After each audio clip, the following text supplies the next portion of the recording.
one of the first places where we start understanding money is probably with maybe family members who are close to us, probably parents, right?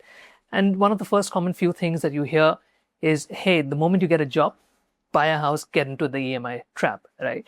Then you hear things like mutual funds, you hear SIP, you hear gold bonds, you hear so many other things. And it's just, you're bound to get confused about it because this is not a subject that you're taught in school. We wanted to understand, how did your relationship with money actually start? And at what point did you think that, okay, you know what, I have great knowledge about this subject and I really want to share it with people? At what point did that start? Firstly, I'll correct you. I don't have great knowledge about the subject. In fact, the only reason I share is because I'm terrible with money. And I made so many mistakes that I almost made it my moral obligation to share all of those mistakes and hopefully have people learn from those mistakes so that they don't make it in their life. I had, as you rightly pointed out, a very different understanding of money growing up, which was seeing my parents, witnessing them and how they used it, and that they, for all the wonderful people that they are, were terrible with money. Terrible. My dad, and I recently put up this post for which I got a lot of hate. I said my dad did everything that was classically wrong in the influencer world. He took loans when he couldn't afford them. He maxed out his credit cards when he shouldn't have. He optimized for earning more money and doing it in a rapid fashion and not looking for long-term things. He rarely invested. Whenever he invested, they were in not so smart ideas and certainly not good instruments. So the classic mistakes. And I thought that was all okay because you're born in the middle class trap. So your only ambition in life is to escape the middle class curse. And the faster you can do it, the better your life will be. So you ought to take loans because that's escaping the middle class curse. And you ought to overstretch what your capability is.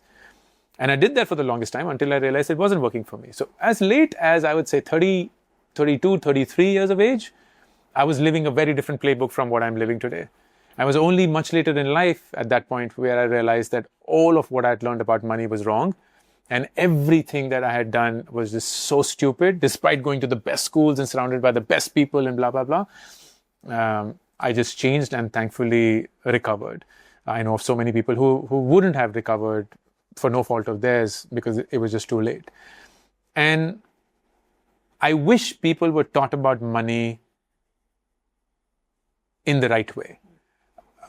We're almost always taught, particularly at your age, that money is the best instrument to buy things.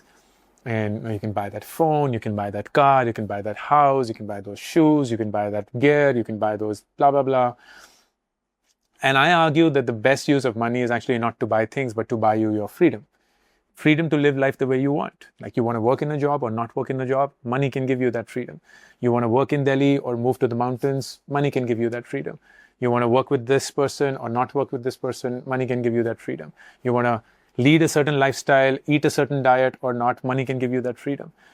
It does take money. Day before somebody asked, if you're a vegetarian, how do you get 120 grams of protein? And I answered, this is what I do. And somebody said, well, that costs a lot of money. I was like, yes. And I'm so glad that I am privileged enough to be in that spot. But it will be so dumb of me to have money and still be eating McDonald's. Like, that's the dumbest thing that one can do. Because your money should be buying you quality, whether it's in food, whether it's in travel, whether it's a mattress, whether it's an office chair, whether it's anything, have you. And if you're using money to buy your freedom, that is the best use of it. That's how I think about that. And your goal is also to escape this trap. And this trap is very classically laid out for you, which is you'll start earning money and people will be like, you're earning 100, but you ought to earn 500, but you don't own it as yet. So why don't you take 400 from somebody else? Because you will eventually earn 500. And then you spend your life paying that 400 back with your own money, because that's the same money that's parked in that bank that gave you the loan back at a higher rate of interest. It's just ridiculous if you start thinking about it, the way it functions. But we're just so primed. We're just so desensitized to it that we will walk in a branch and we'll see this lovely poster of a family. They look so happy. And they're like, own your dream house. And you're like, I must be a complete retard not to have a house at 28. Because everybody in the world seems to have it.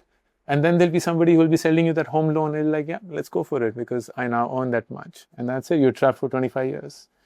And somebody made their money and you're now effed. So, But So ever since I've started to make a little bit of money, I've started to notice also how there is a generation gap in terms of how we want to spend our money and how, others expect us to spend the money. So since you're talking about houses, one of the first advice that I received was that as soon as I start earning, I should probably reserve some money, to buy a house. So my question is that, how far is this conventional financial wisdom? How far should it influence our own financial decisions? Does it matter? Is it still relevant considering that, things have changed so much, houses are so expensive and, other things have also changed? I do feel it's smart, Parth, to change with how the world is changing and to just reevaluate the way money is being used and for what. Like generally, I think nobody in their right mind in this country particularly should be buying a house before 35.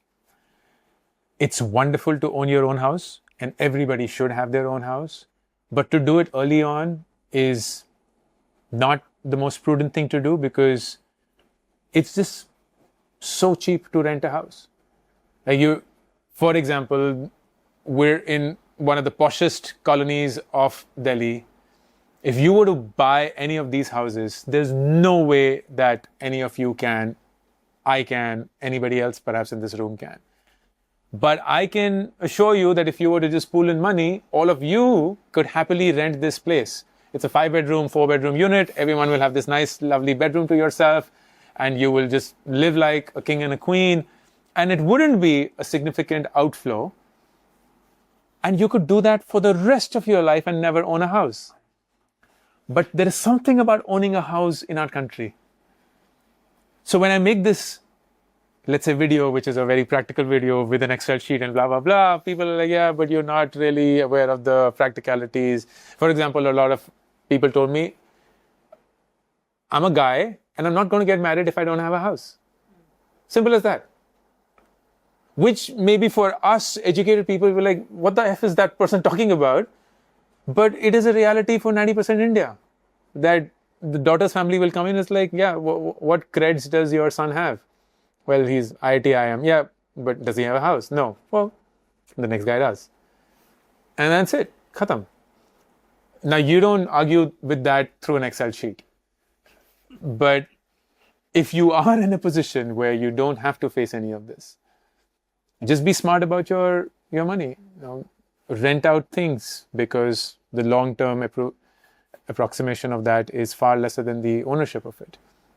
Use your money to experience life, which we didn't have when we were growing up. But all of you can actually go to a Coldplay concert and have something to remember for the rest of your life. But we didn't have that.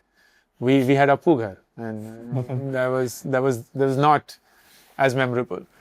So I'd argue that it's totally okay for you to spend money on things that are just about experience. And in the long term, just keep saving for yourself as well. And you don't have to commit yourself to the things that have worked in the past. So, Ankur, what you just said, so basically it's a journey. So my question is, how do we deal with the experiences that money brings? So initially, let's say when I just started working, I'm being purely money minded because that's what I can see. Absolutely. With no experience whatsoever, right? So where do we go from there to being a point where financial success and passion can coexist in harmony? So theoretically, we know how to do that. Every one of us can. But then how do we deal with the experiences while we're not experienced in ourselves?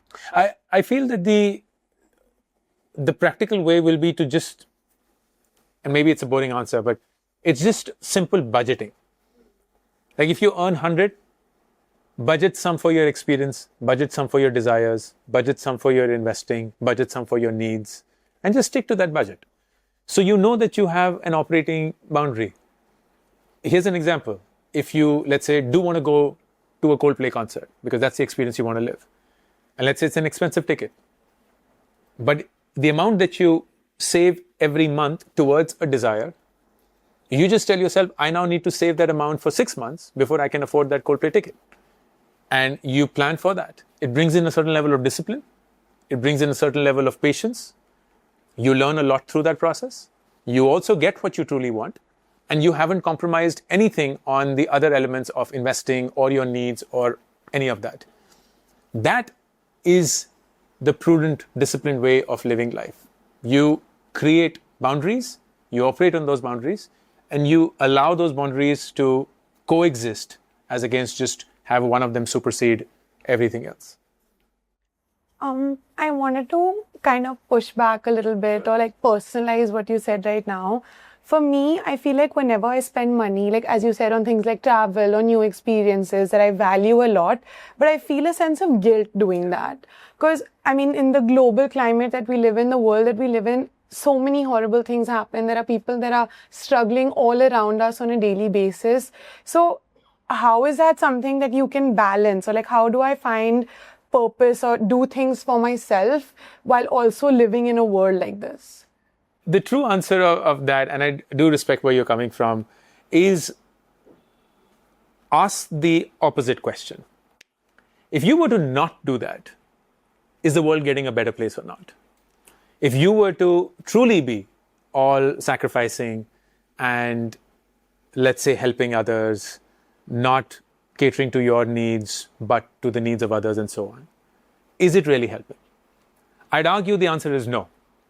And it's not because you don't matter or that your way of living life cannot influence somebody else's.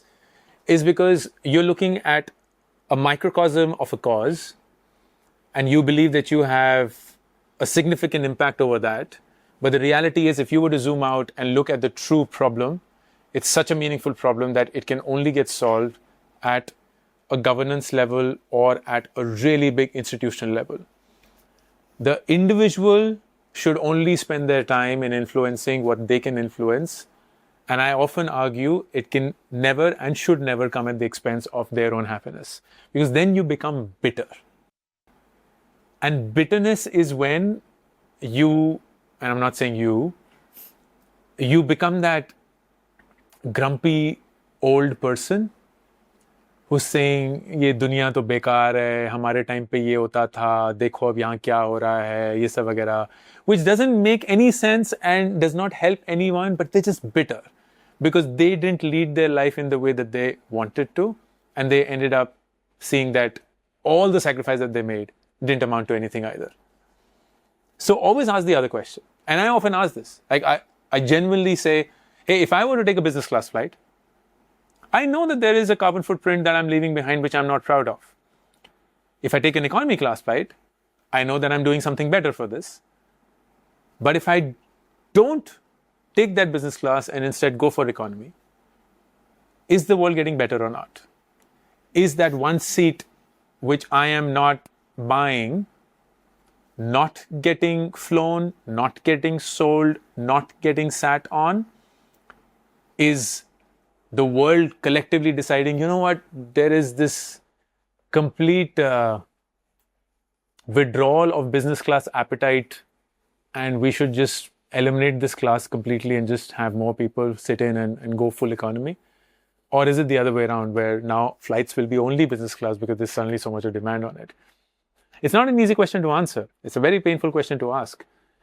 It almost feels like the wrong question to ask. But I'd argue that there will be points where you making a certain decision actually helps the world, and you're better off making those decisions than making a decision where your personal involvement is simply a moral high ground of your ego, and it is not embedded in the true change that the world needs. But by participating, aren't I complicit in this system already? Like by individuals doing or like being in the system, they are furthering it, right? They are. The question is there something that is helping the other side not further it? For example, everyone has been complicit all these years through generations. Is the world a better place or not?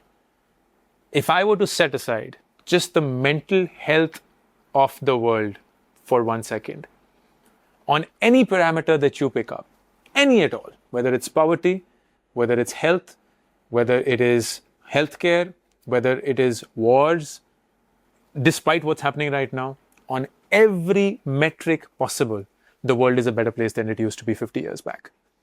I think what you lose as a perspective, and I just want to give you that, nothing to do with the book, by the way, anymore.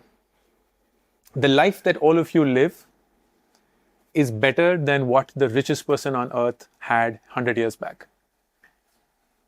Like, you have no idea how wonderful this shit box makes us feel every day. You have no idea what running water feels like. You have no idea what hot water when you want it feels like. You have no idea that you click and there's a cab that comes your way in 3.5 minutes, grocery gets delivered, your favorite music plays instantly, that you are living a life which the richest person on this planet did not have less than 100 years back. And that is the privilege that we completely find invisible, and certainly not the gratitude for it. The world is an factfulness. Please, Ryan Hosling, I forget the name of the author, Factfulness. That's the book you need to pick up. Not just you, everyone here. Please pick up that book. It'll give you a deep insight into how the world has become a far, far, far better place than what we all think it is. हम ना stock market के जैसे behave कर रहे हैं. Sorry, I'm taking way longer for this answer. Stock market every day will make you believe that you're losing money. Because right now, oh shit, ye ho gaya, blah, blah, blah, blah, blah. You just have to zoom out. You just zoom out 10 years and you'll see the graph only upwards. It's not flat, it's not even down, it's just upwards. But if you were to experience it every single day on the screen, you will die of a heart attack.